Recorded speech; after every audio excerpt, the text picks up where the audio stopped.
quando il cacche mo fa sera.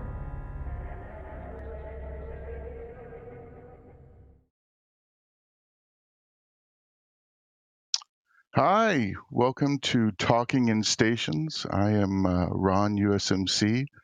This is a show where we talk about the game EVE Online and all of the happenings and the goings on. Today, as you can tell, I am not Matterall. and Carneros is not here as well, so it's just me and my amazing co-host, Elise Matterall, or Elise Randolph. I already messed up. 10 seconds, already messed up. All right, so Elise? you got the mistake out of the way early. So now it's going to be smooth sailing from here on out. Perfect. Yeah, I'm happy to be here. Thanks a lot.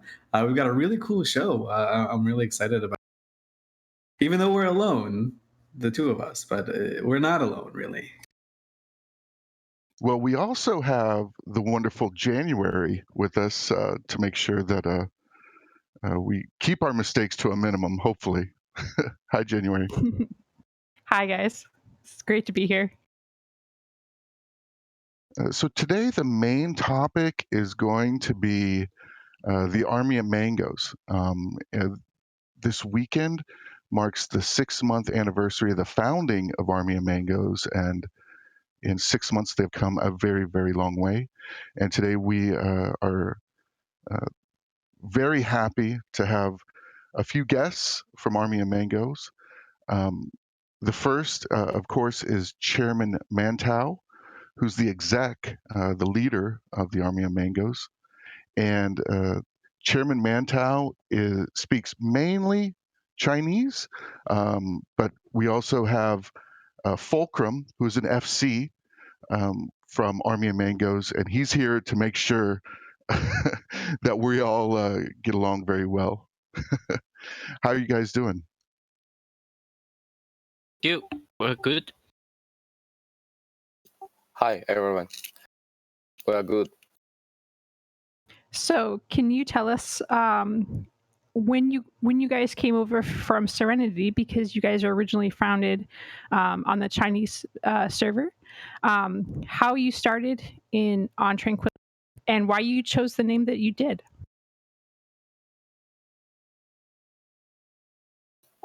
Okay, thank you. I will answer that in Chinese. 我们决定从国服进入欧服，主要的原因是，国服因为政策方面的因素，导致这个服务器在很长时间内版本都没有办法更新，那么处于一种半死亡状态，加上国内一直拿不到版号，所以国服基本上是处于一个无限期测试的这么一个状态，那么为了延续我们并不愿意中断的这个1v1的生涯，我们决定来仍然还活着的这个欧服来发展。Yeah, I'll do the translation. Because the Serenity is not approved by Chinese government yet, so the server is under long-term beta mode. That means everything happened in this period will be deleted in the end. So there is basically just no point for us to play there anymore. But most of our people, our members, wants to continue this game. That's the main reason why we come over Tranquility and start over. 我们为什么取这个名字？就是说，The Army of Mango，是因为 The Mango 它的读音，中文的意思是 The Dog of Mantou。那么这是敌人本来用来羞辱我们的，他们认为我们所有的soldiers， 我们所有的这个FC， 那么都是 The Dog of Mantou。那么用中文来念这个 The Dog of Mantou 就是满狗。那么我们就用了这个读音。那么在欧服的时候，我们就把我们的名字定为 The Army of the Mango。So why we choose this name? He just answered is that Mango means the dog of man. That's exactly what it means in Chinese. That was our enemies named us with that to humiliate. But well, in the end of the day, the PIBC conquered the whole server. So we feel proud of that name. That's why we just use that name on. I see. That's a really good story. Yeah, Yeah, that's actually and pretty cool. sorry, and Rooks and Kings made another meaning of that name. He said the Lord Marjoram sink. It means where the man points, the man goes. No, sorry, where the emperor points, the man goes. Yeah, that's it. Yes, I heard that translation on Reddit. I believe that was the kind of like the origin story, but it's really nice to have that bigger kind of like narrative besides that as well.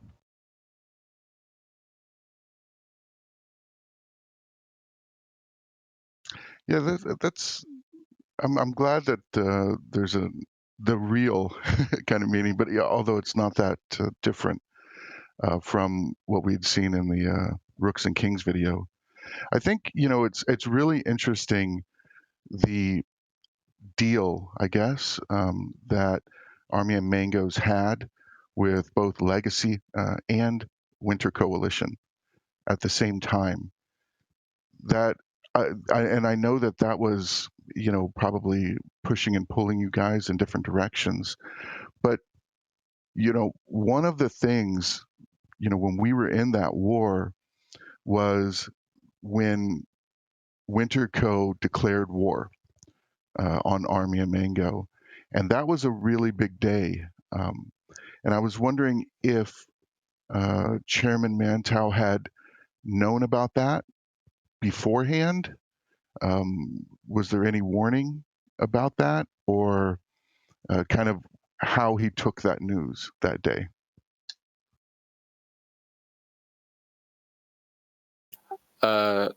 我们来到欧服的时间并不长，那么对于加入这样一场全方位的战争，我们本身是没有太多的信心。从我个人而言，我希望这一天来得越晚越好，但是我们的最高原则是要遵守和 Legacy 达成的主权共同防御协定，这是最高的原则。尽管我们并不希望战争来得这么早，但是我们也不会为了逃避这场战争而违背我们的协议。那么恩老板是在宣战的前一天找到这个表妹，然后通过表妹又找到我。那么他给我们提出的直接就是一个最后的通牒，就是我们要么违背协议，完全退出战场，要么我们就要面临 WC。 Yeah. He said that the principle the Army of Mango is following is that we will not break any deals. So we have a deal with Legacy and Fire that we will defend their space whenever we can. So the Norris find us one day before he declared war upon us and asked us if we could not show up on the timer, on Legacy's timer, if that's possible. And Mantou refused his proposal, and because we have to honor our deals. And it's the first war that we had on Tranquility. I think we're still having it on Tranquility. So we don't have enough faith to really just to win that war.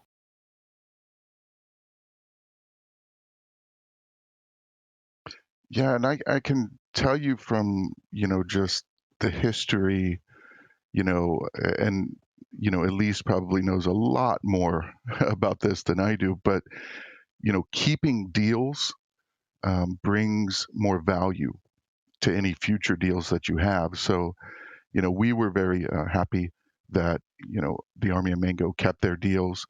And I'm sure that, was just an interesting place to be in, right? But, that morning, right, of you guys actually joining the offense on the war, I think that really kind of changed everything, right? Um, for the entire Legacy versus Winter Co. And, one of the things about looking at that battle report, you saw that the Army of Mango took a lot of the damage from, that battle, and they were kind of focusing down on you guys. But did you expect um, like a war this soon? Because you'd only been here 3 or 4 months at that time, and you were still adjusting, and you were still getting ready, and and trying to rat and get ships. So how was that a surprise? Did you expect that? Was it a welcome surprise, good or bad, or? Let me answer the previous question. I have one line. That Norris did not declare, told us we are going to war at all. Like there's no formal notice to us that he didn't even told us that we are going to war. He only sent a lines-wide ping that we are going to war with mangoes. I checked it via spy. Then I understand. Okay, we are going to war now. Yeah.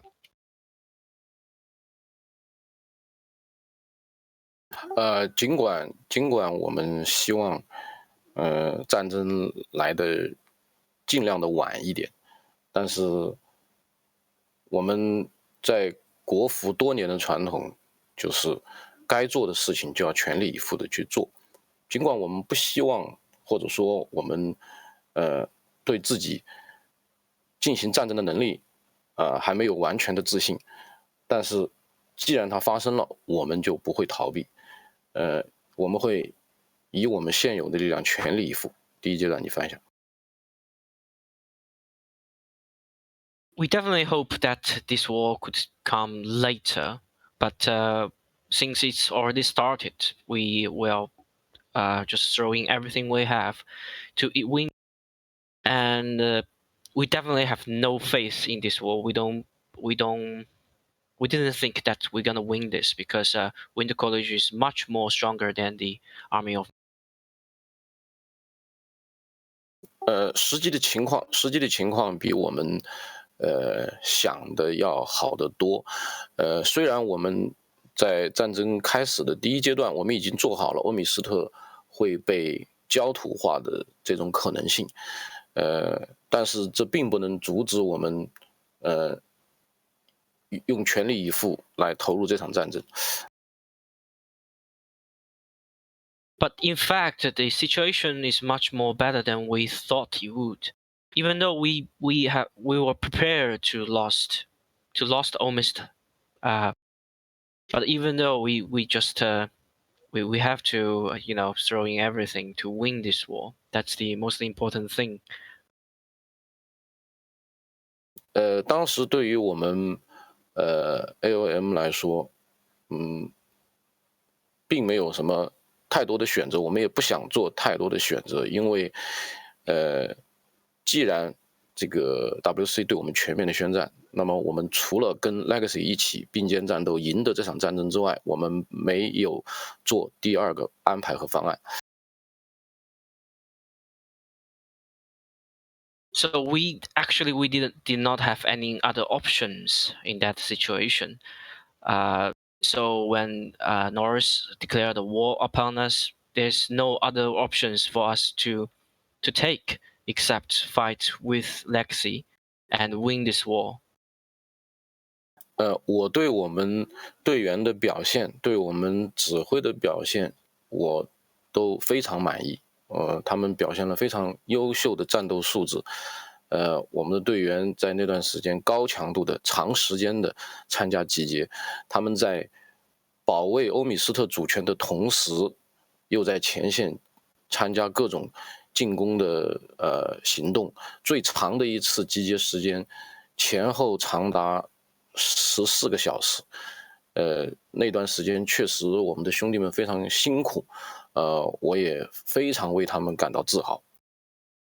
So I'll do the translation, Jen. So Mantou is really happy about the performance of Army of Mango in this war. It was a long-term and high intensive war. Unlike Legacy and Fire, we have to do the defense mission and offense mission in the same time. And the longest mission we participated was 14 hours, and we're happy that we won that war in the end. Yeah, Jen. Was it a good what was your experience fighting, your first major battle on Tranquility, with these other players, as compared to, fighting not your same group, but finding other Chinese players on Was it a good experience for your FCs? How did they feel about it? 你来吧。Okay, I'll answer that. So the war between Serenity and Tranquility is totally different. If you ask me which one is the experience are better, I would definitely say Tranquility. The reason is very simple. On Serenity, we only have one time zone. So if you are in the weak side and you are defending, you will simply just move your vulnerable window to the 3 o'clock in the morning. So in that case, everyone has to get up in the morning and go to war with others, and that's really not good. This horrible experience. So on Tranquility in this war, the Wind Coalition was forced to put their vulnerable window on Chinese prime time zone. That means all my players only needs to just hop on games when they feel like to, actually, when they get back home, finish their dinner, and join this war. It's really convenient for us to join it, and it's really enjoyable. We can work with FCs from different alliances, and you always have someone to back you up. Like when Winter Coalition attacked us in August, there was one timer. It was 1 o'clock in the morning in Chinese time zone. So the evictive IOU, ticker IOU, sent it like around 100 people with Ferox and help us to defend our space. And that's a really good experience because it never happened on on Serenity, because you are always on your own and you are always fighting in the middle of the night. That's really cool. Thank you. Yeah, that's really interesting. I was going to ask, like, when you're transitioning from a server where everyone's on the same time zone and you're like kind of the big dogs there, what's it like coming to like this new spot where you're in the minority server and you have to have allies that you aren't usually having to have? Like, are you liking the thought of being like the smaller ally and having other people like back you up? Is that something you want to keep doing, or do you eventually guys want to excel and be the big ally in like 2 or 3 years from now?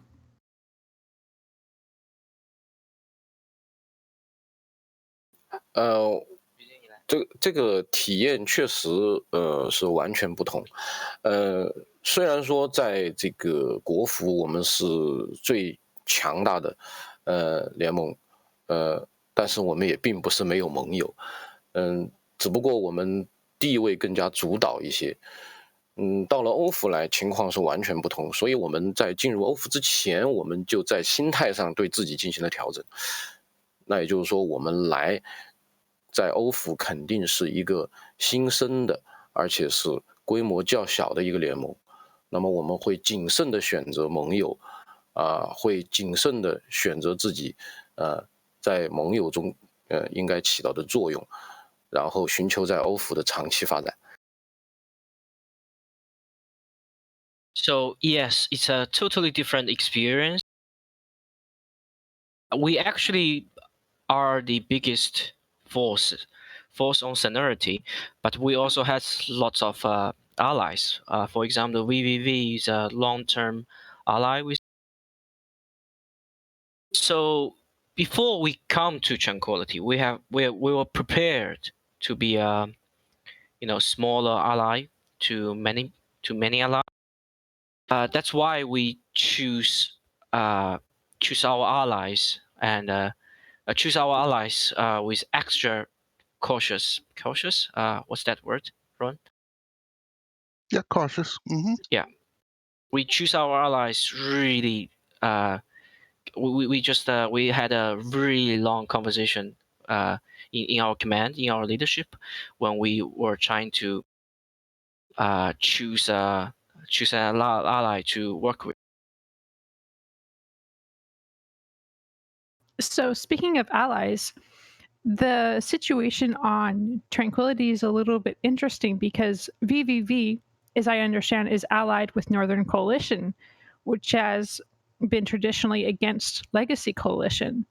And then you also have ties with Ranger Regiment in Guardians of the Galaxy or Dead Coalition, which is also a traditional enemy of Legacy Coalition. How does that work when your allies are kind of under the umbrella of a bigger coalition that is against your coalition? 我们和三威在国服是长期的盟友，我们双方的领导在现实中也是非常好的朋友。但是我们到欧服来了以后，我们没有在一起发展，是因为我们不想把鸡蛋都放在同一个篮子里。虽然我们在不同的势力里面，他们可能互相敌对，那么我们也可能会有一定的冲突，但是我认为这些都还是可控的。我们主要的目的还是不把所有的鸡蛋放在一个篮子里，这样对于我们己方来说，都会更加安全。So we are long-term friends with VVV, and our leaders, Mantou and the CEO of VVV, is a real life good. So that's our friend, and the John Wang. He was the commander in chief of 1,000 PIBC. You can call it 1,000 Mangoes back on Serenity, or back to the old days. So we also hold a good relationship. The reason we have not choose to stay in one power block, and I have to correct that. Mango are not under Lexi Coalition or Fire Coalition, so we're independent. The reason we choose not to stay in one power block because we have a saying: you don't put all your eggs in one basket. Right. Yeah. So we might in different power blocks, we might be enemies, but it's a controllable conflict. Right. No, I did not mean to infer that AOM was under Legacy. I just meant that you had diplomatic ties with Legacy, and that can sometimes be a little bit messy when you have relationships with the other Chinese power blocks who also have relationships with other super coalitions or coalitions that are not allied with your coalition, basically. Is I there can tell any? you. Go ahead, Elise. I was gonna say, is there any desire, like in the future, for the Army of Mangoes to be friends with VVV and friends with Ranger Regiment and Fraternity, and to make one like super alliance? Is that something that the friendships would extend to, or do you guys, maybe that happens or maybe it doesn't, but you're not going to try and make that happen? 我们现在我们的关系是可以说是朋友的关系，虽然不是盟友，但是我们是较为友好的关系。至于说以后会不会组成一个什么组织，这种目前我们还没有这种计划。但是因为大家都是华人，所以说，而且我们在国服又有一定的渊源，所以我们平常比较容易就很多问题比较容易交流，比较容易达成一些共识。至于今后会怎么走，我现在也没有办法去预测，但是，我们的意愿是友好的，这一点是可以确定无疑。So actually, we don't really have a plan to work together and make a super coalition of Chinese. We don't have that plan, and it's because we are all Chinese, so it is easy for us to communicate and cooperate with each other because we're in the same time zone, speaking the same language, and we also were friend or are friends now. We are not we are not allies at the moment, but we are friends at the moment. We can't predict what would happen in the future, but we hope we could keep this friendship with VVV and with Red Regiment. And unfortunately, Winter Coalition declared a war on us. We will see how it goes. I can tell you that of course, spies get pings, and the Winterco pings are in Chinese. And that morning that Winterco declared war, the Google Translate, I thought, that it said that they had declared war on Legacy, and Army of Mango was with them, and I'm like, oh God, it's going to get even worse. But I was very happy that Google Translate was wrong in that instance. One of the things for chairman, it must be very cool as the leader to go from a very big group to a very small group on this server and really be able to test the soldiers, right? To see if they really are that sort of good, in comparison. Has he had any other sort of interesting, kind of adjustment factors or kind of neat things that have happened that he's seen in moving over to Tranquility? 是的，对于我来说，这确实是个非常独特的体验。我把 PIBC 带到欧服变成 AOM，除了国服的政策原因之外，还有一个非常重要的原因。这个重要的原因就是在国服我们太强大。一个太强大的联盟，它慢慢的指挥官、队员和整个管理团队的素质都在明显的下降，因为没有挑战，因为任何事情都可以用泰坦骑脸来解决。那么我觉得这个团队如果持续下去，会越来越肥胖、臃肿，越来越愚笨。那么我想到欧服这样一个险恶得多，有着很多比我们强大得多的超级联盟的这么一个环境里，对我们整个团队，对我们所有的队员，都是一个全新的锻炼和考验。能够让他们保持肌肉，这是我觉得我们到欧服应该获得的最大的收获。So the reason we come to Tranquility, besides that Serenity is not approved by Chinese government, is because we are too powerful on Serenity. So basically, in 1st April, called Fool's Fight, the 1st April of 2019, PIBC and its core pull out like more or less 700 titans out of our and fight in one system to just have some fun because it's a closed beta. Everything happened will be deleted. So there's no challenge left for us in Serenity because we can solve everything by using Titan. So in this case, our FC would lost the ability to fight, and our members would forget how to use subs to fight, and our leadership don't really need any skills to lead because you can always use Titan to, do everything. So the whole alliance would becoming, how to say that, swelling, and in the end, Stagnant. Yeah. it will become bigger and bigger, become fat, and in the end, it would rot inside and eventually collapse.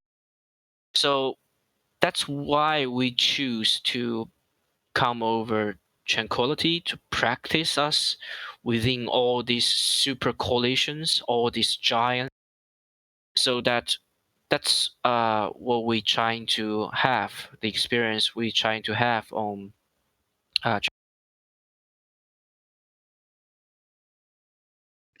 Yeah, it must be just super cool.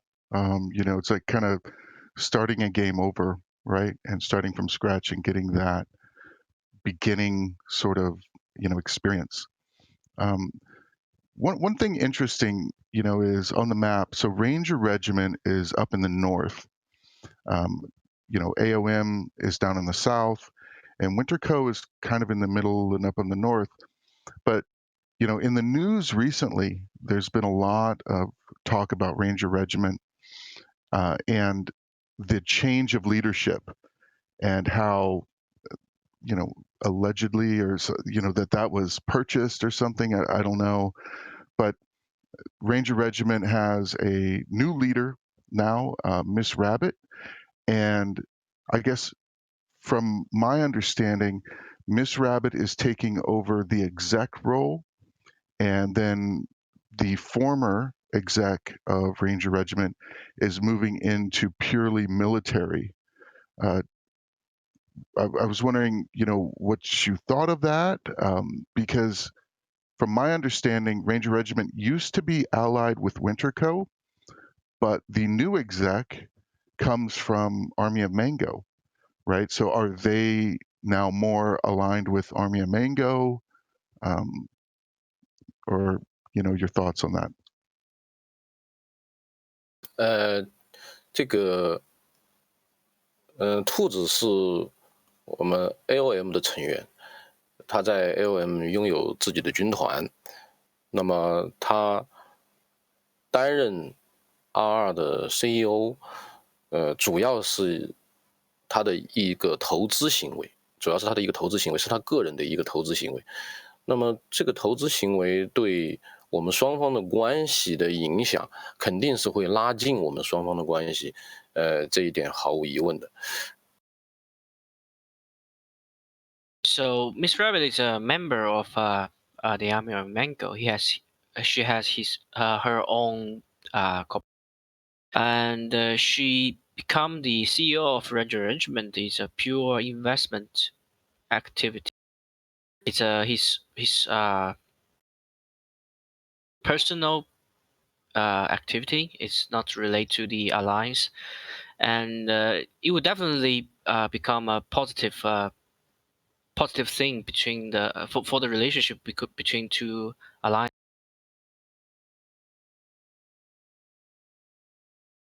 So what do you mean when you say it was an investment for the future? Like what do you I guess expect to come out of it, or what do you hope comes out of it?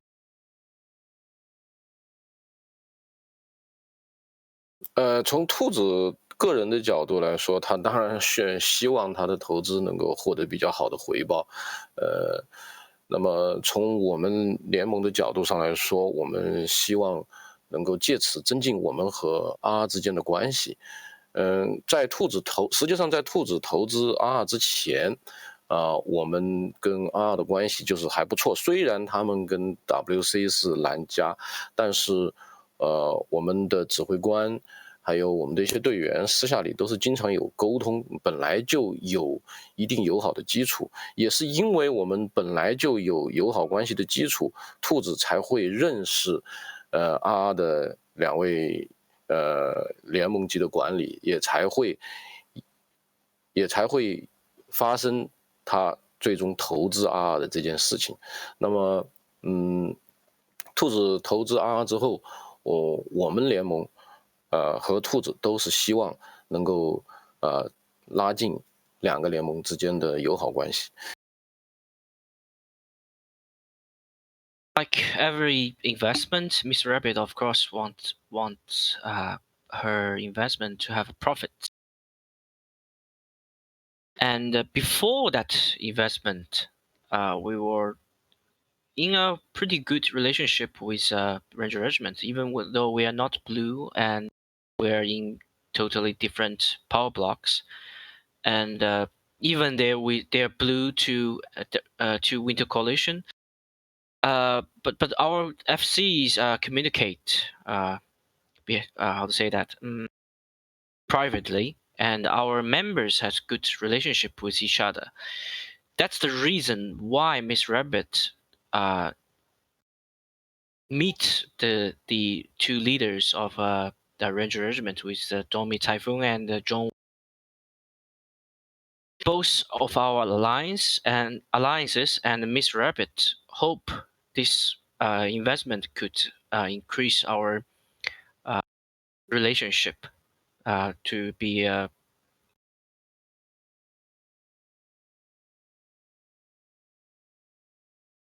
to make our friendship even better. Wow, that's really cool. So that's something that's very unique that doesn't really happen a lot on the Tranquility server. So when the news broke, we kind of had a hard time kind of figuring out what it meant and what the implications were. So that's actually really interesting. Thanks for that.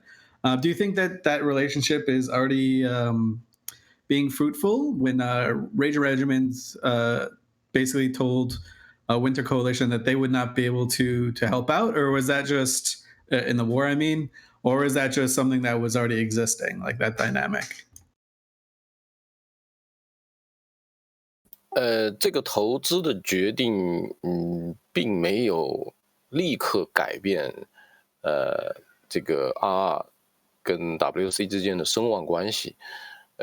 虽然 R 已经没有怎么，就是在那段时间已经没有怎么去参与，南方的底特的这场战争，但是，兔子投资 R 并没有去立刻改变 R 的声望设置。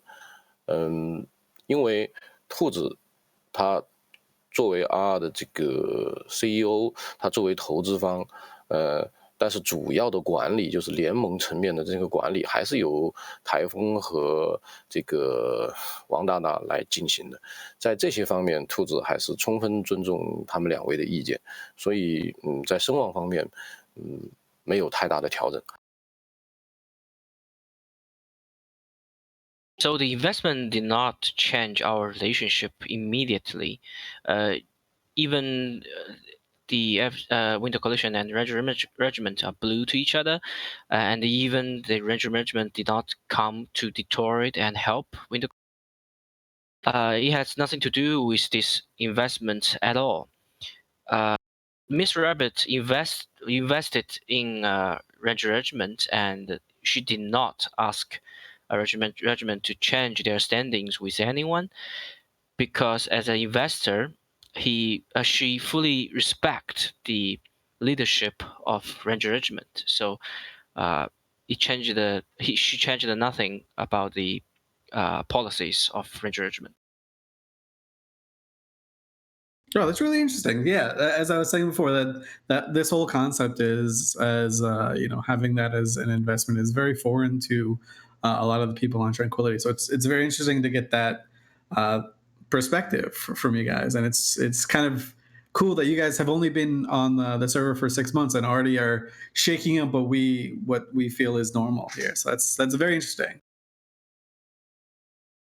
One thing I've noticed since Winterco has now basically, on all the way, north that they can go right up into the drone lands and past cache and this and that, it's sort of freed up AOM to be able to go up and assist Ranger Regiment. So has there been any interesting kind of, I guess battles around some of that? Because I know that AOM has been helping, but I don't know, as January, and we were all talking about this earlier, there's so many friends on so many different sides that you almost need, like a board, right? To be able to cross the lines on who's friends and who's enemies and who fights and who doesn't.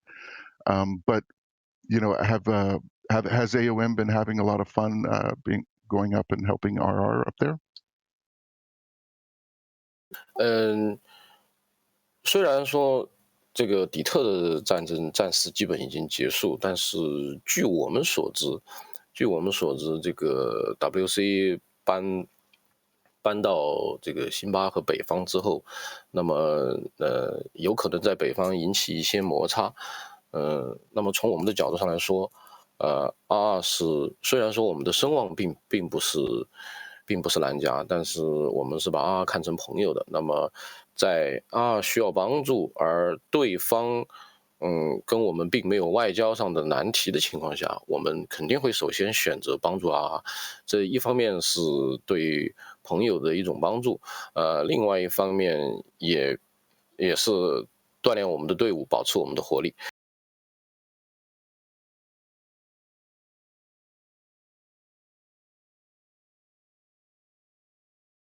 表妹。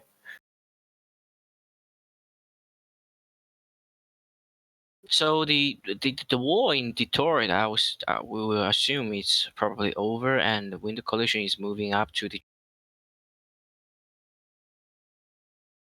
We think there might be more and more conflict in the north,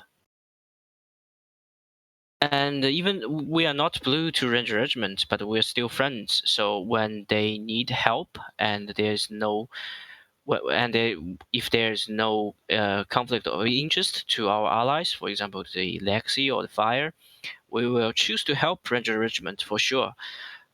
On one side is helping our friends. On the other side is to practice our, ability to fight.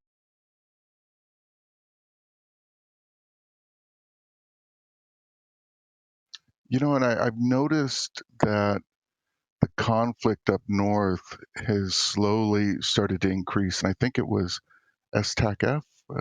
There was a PanFam fort put down, and there was a big fight, and there was a lot of, I guess, movement, so to say. And, being from Legacy, that's interesting to me because, we're not involved really, right? So I'm so glad that everyone else has content. Just leave us be for a little bit. But um, I think that's like one of those kind of things that we should keep an eye on, right? And and I know that you guys are helping when you can, but and I know that we always love shooting PanFam, so I don't know about our future in that thing, but I think that's a really interesting thing. Um, does Chairman Mantou have any questions for us? I don't know.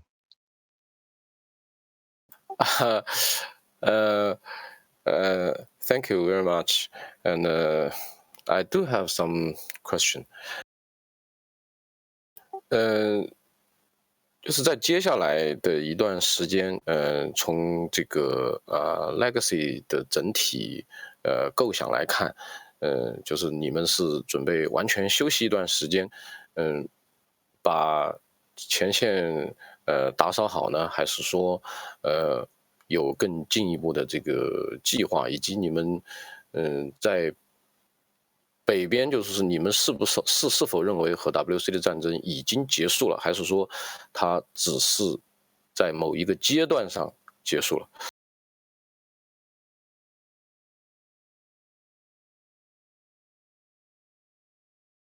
So we'd like to know that what's the next move would Lexi take? Would this war just over, or the Lexi would just take further move in this?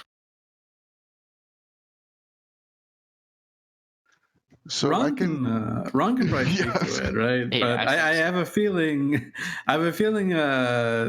usually after like these long drawn out conflicts, people just like to take a break to avoid a lot of burnout. So I know Billy mentioned that you guys might take like a bit of a winter holiday to Spain to try and just like clear that area out of hostiles or pacify it a little bit more, have some fun, and then just do whatever they want, right? Like Ron, what is the boots on the ground plan, right? Yeah, I mean, you hit it right on the head, right? Which is, this has been a really long war for us, and it's been many, many months of, showing up to 3 a.m. timers. And a lot of it now is everyone kind of relaxing a little bit and being able to, go fight in other things, but casually, um, helping friends when they need it, but to, slow down on the CTA kind of timers and to relax a little bit and get ready for the holidays. Um, and then, probably after a little while, go do something else. But, you hit it on the head, right? Which is just to relax for a little bit. Ron needs That's- to rest his writing hand because of all his Twitch videos. The writing he's done on all of his Twitch videos. That really a long, long war and an exhausting time. So I think you need some rest and you deserve.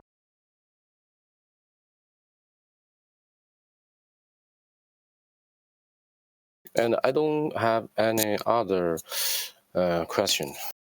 Thank you.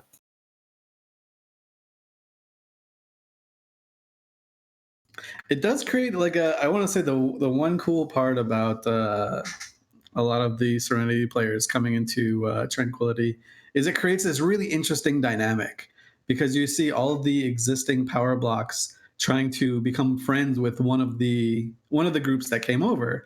So you have Pan Fam that kind of became friends with Fraternity, Legacy that kind of became friends with Army of Mangoes. The Dead Coalition, this like Swords group, made friends with Ranger Regiment, and the Imperium also has their group because as you guys were mentioning, that time zone war is so crucial when it comes to defending space and taking space. So everyone wants to make sure that no one has an advantage in terms of that. Do you guys feel that a lot of the existing alliances, like the strong alliances, are courting you to try and become friends with you, like offering you space, money, or anything like that, or has that not really come to fruition yet? Okay. So basically, when we announced that we will come over to Tranquility, almost every power block contacted and offered our friendship. The Goons, the Imperium, the Lexi, the Winter Coalition, PanVam, GOTG, everyone. Yes, so I think everyone wants to make up their, we call it +8 time zone, so basically Chinese time zone, because I think this is the absent time zone on Tranquility, if I'm correct. So the weak alliance would put their vulnerable timer to this time zone. Is that right? Yeah, exactly. So this make up that missing part of the puzzle, right? So everyone has to put the vulnerable timer in their prime time, so that they could really take a fight. I mean that's more fair because no one wants to get up in the 3 o'clock in the morning just to play a game, right? That's just meaningless, I think.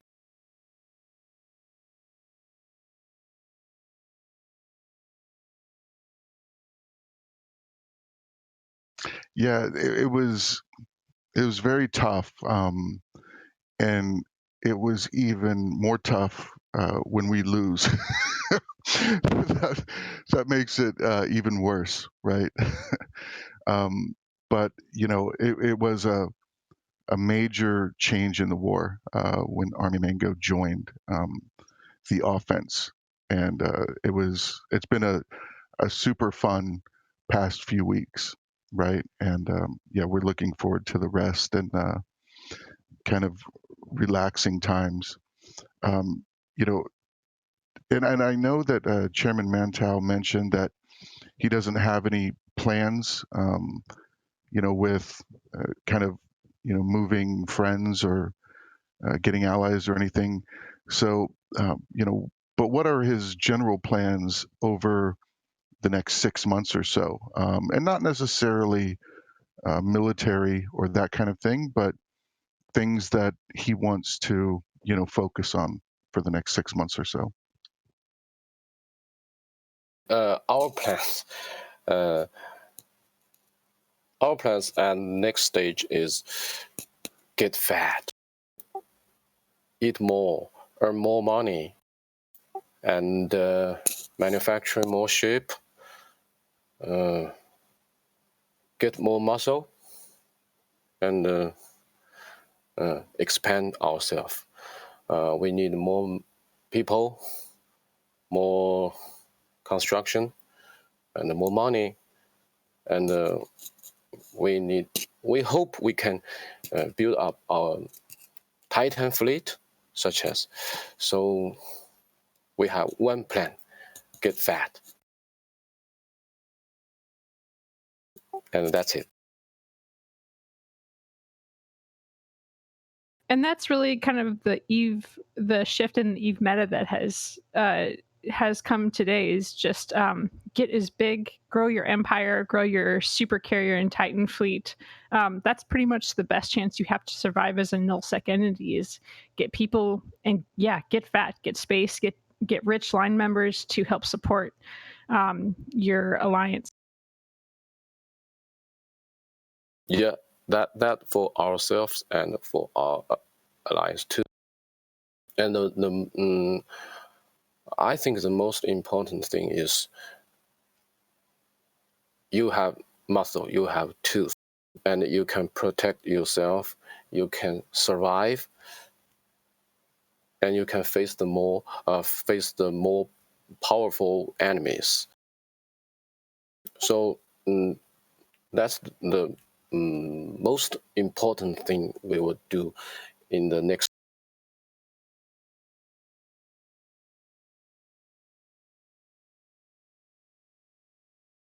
我说完。Yeah, in the next 6 months.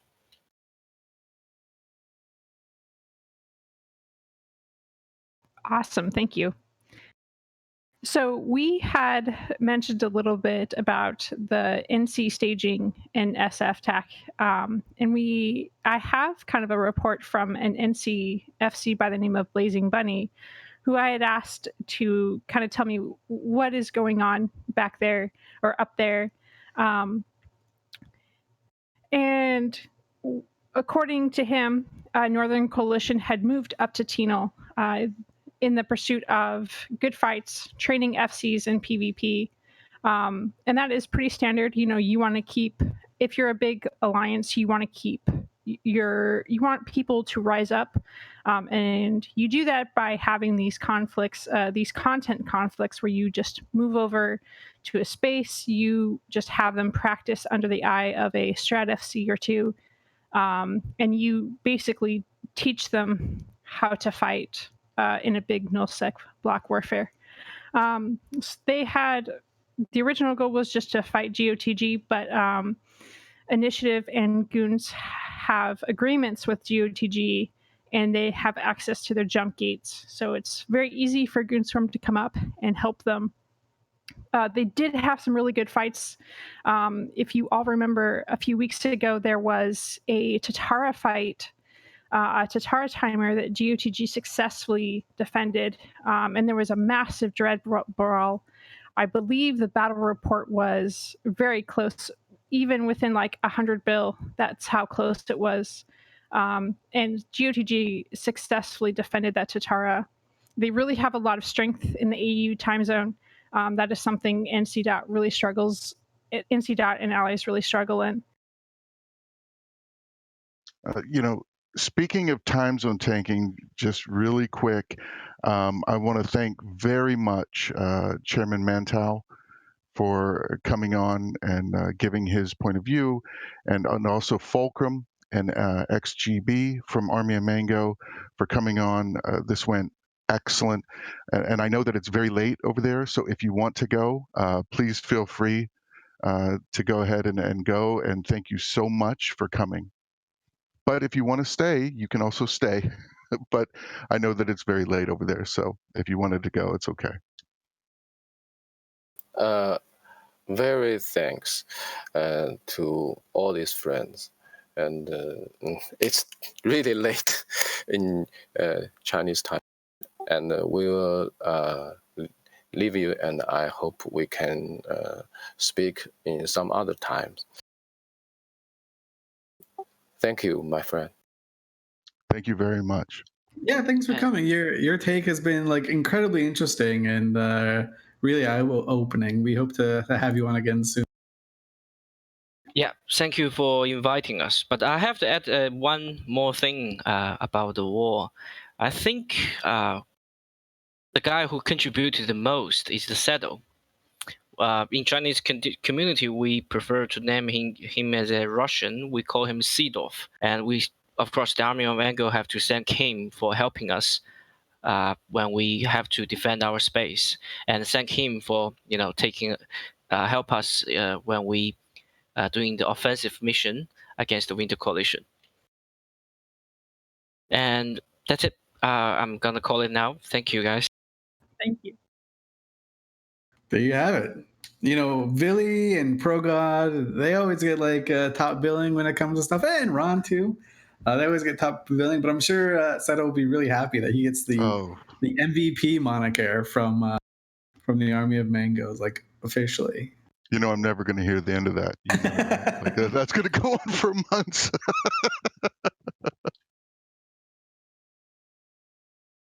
Okay, so kind of transitioning back. So January, that's really interesting, because I remember when, I was hearing reports that there were 1,000 people in local, right? Which is, one of those things that we kind of missed out on during blackout, is seeing, everyone in local and these kind of big fights happening. One of the kind of interesting things I think about that northern kind of content conflict is Init is also, jumping in with GOTG, because Init, are a little bit farther north, right? They're right there in Fountain. So their ability to project up north is a little bit easier than, the Imperium proper, right? So I think there's some really cool fights happening up there. For sure. Just this morning, well, morning being relative, there was an op at 1500, and I have some D-scans linked. We'll start off with the first one. It was roughly, let me grab there was roughly 100 subcaps coming from 1DQ, and it was roughly 35 assault cruisers, 13 Logi, and then assorted support ships. The main juicy fleet was when GOTG and GSF were together. Let me link that T McLeod real quick. But it was a roughly a subcap fleet of 400.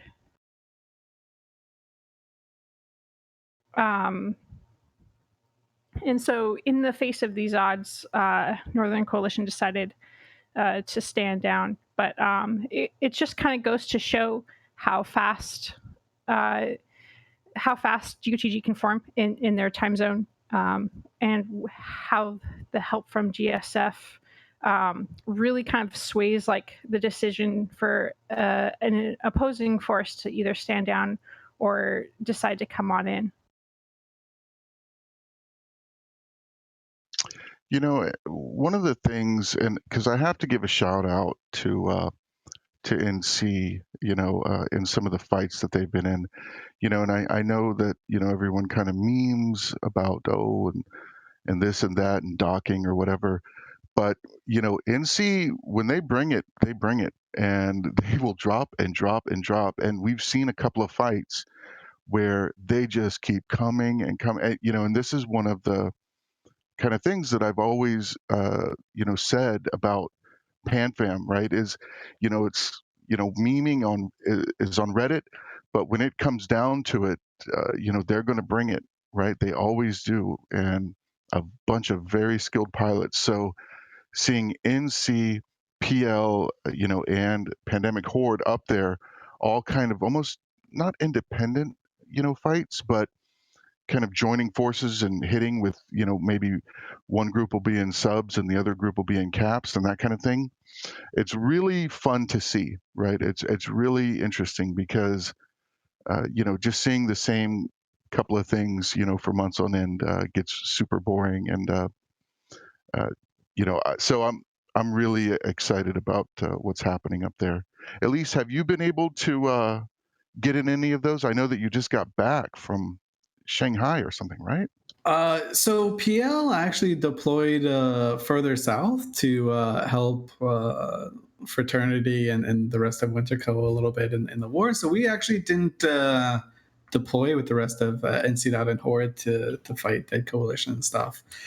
That's probably going to change now that we've kind of got nothing to do. So yeah, it should be interesting. It's, as you guys mentioned, it's one of those type of fights where it's not incredibly serious. It's not like life or death. We have to fight for what. It's more kind of laid back. But as you can see, it can escalate and hit a tipping point real quick. Where these guys, everyone's trying to figure out what the meta is going to be when it comes to working with the new Sinos. One of the hardest things to do, or historically one of the hardest things to do, was to get a Sino ship on a grid, right, that could survive the onslaught for your ships to materialize at that Sino, right? So if you took like a frigate, lit the Sino, then your fleet started jumping to it. The ones with the like closer connections or the fastest fingers would materialize at the Sino. But as that ship died, the rest of your ships would materialize at a random spot in space or at the sun, and then you'd have to regroup, which is devastating, utterly devastating, right?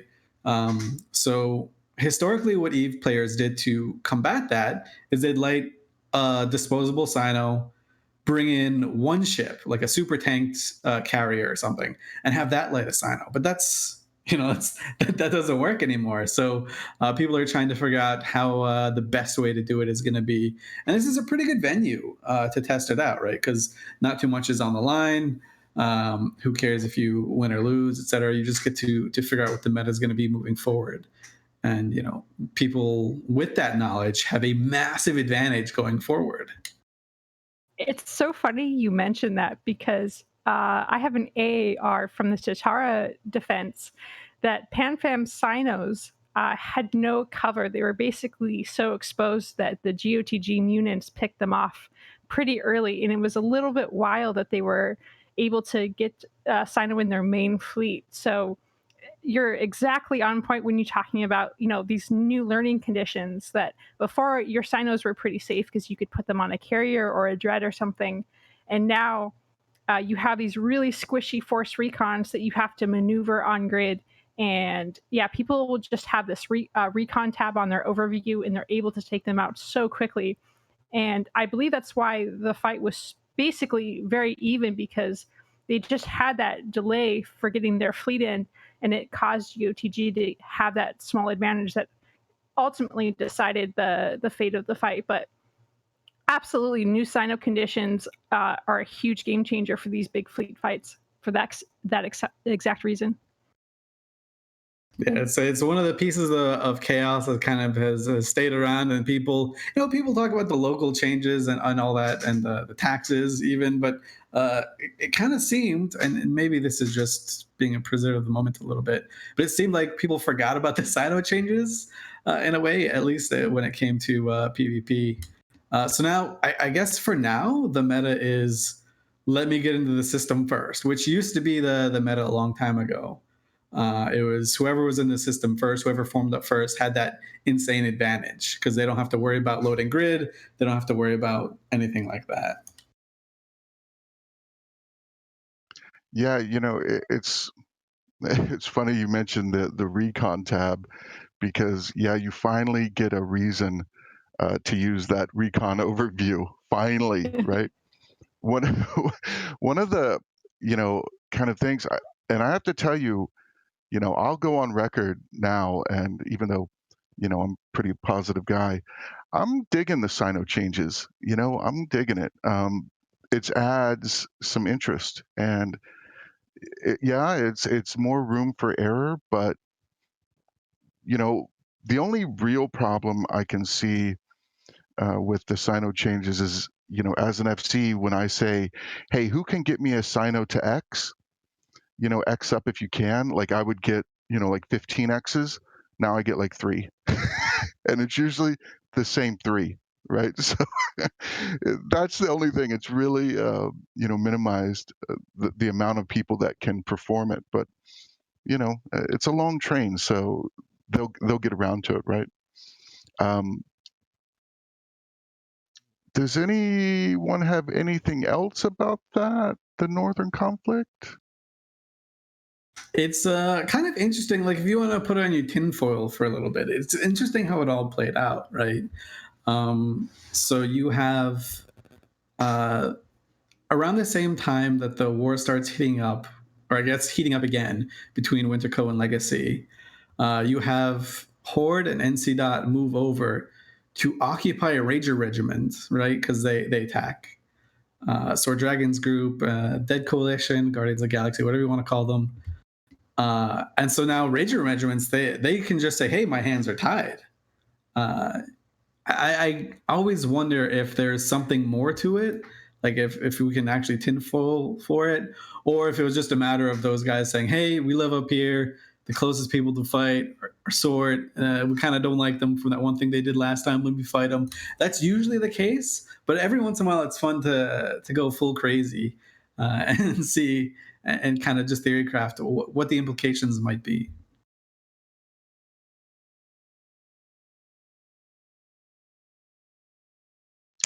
January, do you have anything else about the what can we call this? We're going to call this the Northern War, or is this the content spark up in the north? Or Well, sometimes, content campaigns have really sparked into something else, and sometimes they just kind of like, ended kind of agreeably and both sides retreating. So, I don't know.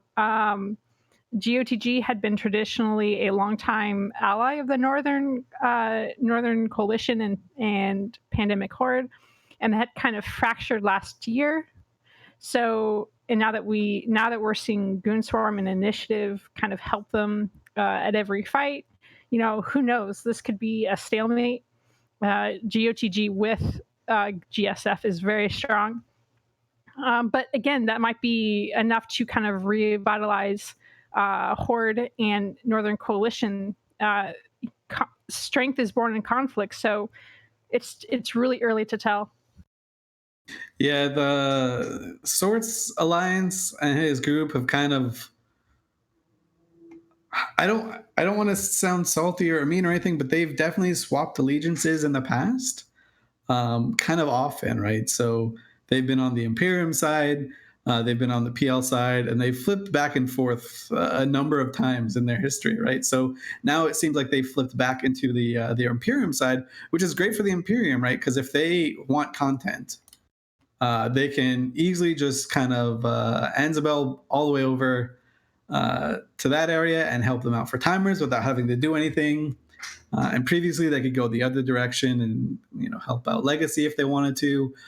So they were kind of in that great area where they could choose to get involved in any number of fights of any size if they want to, with like no repercussions. Like if the FCs are like, I don't feel like it today, then Imperium just doesn't have to. They don't feel any of the pressure from it.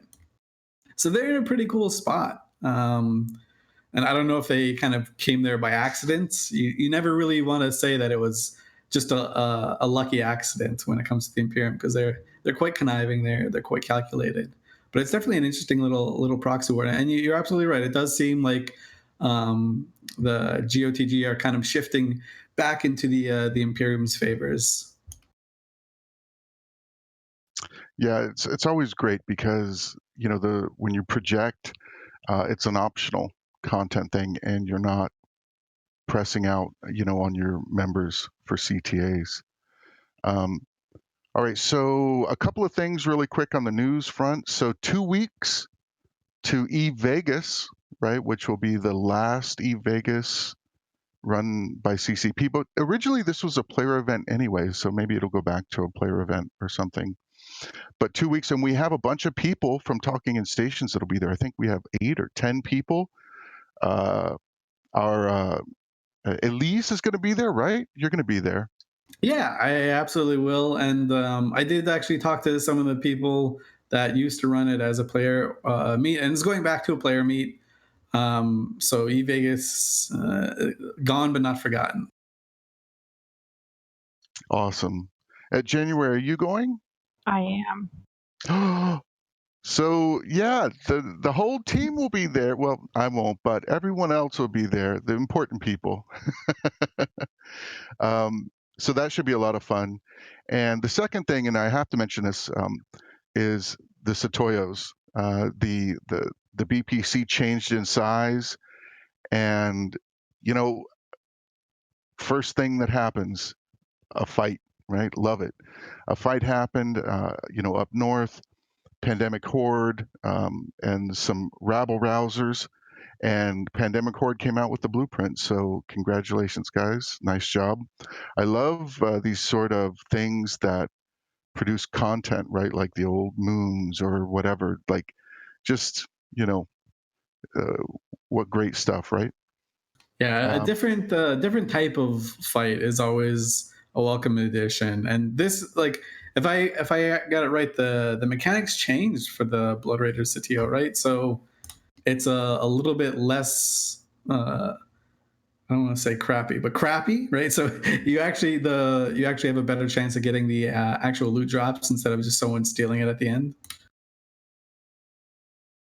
Yeah, because now it requires a freighter, right? So you can't hop around a freighter or anything. Yeah, I think it's wonderful, and I've rallied for this stuff for kind of months. That was all that I had. Do you guys have anything else you wanted to add? I did want to make a slight correction at the end of last week's show. Ashtarothi came in and mentioned that the NPCs won't be going into the sealed conduits for the Trig invasion sites, so you can mine those in peace. Just kidding. They will absolutely go in there. So don't die. All right. So just wanted to give a shout out. So a longtime member of Test, and he was at FanFest year before last, and I got to hang out with him. Jason Richter. So he passed away recently. We just held a Sino Vigil. Longtime member of Southern Comfort. He was also one of our Alliance Diplos. So thanks for everything, Jason. But yeah, so that was all we had. And I want to thank you all so very much for listening, and also, our very first sort of real-time translation. We were super, super happy to have Army of Mangoes, Chairman Mantou, Fulcrum, XGB, and all of them here. And we're looking for, more of that kind of stuff to kind of bridge that gap, between our different communities. So we're very happy, and thank you so much for listening. And I guess we'll see you all next time on Talking in Stations.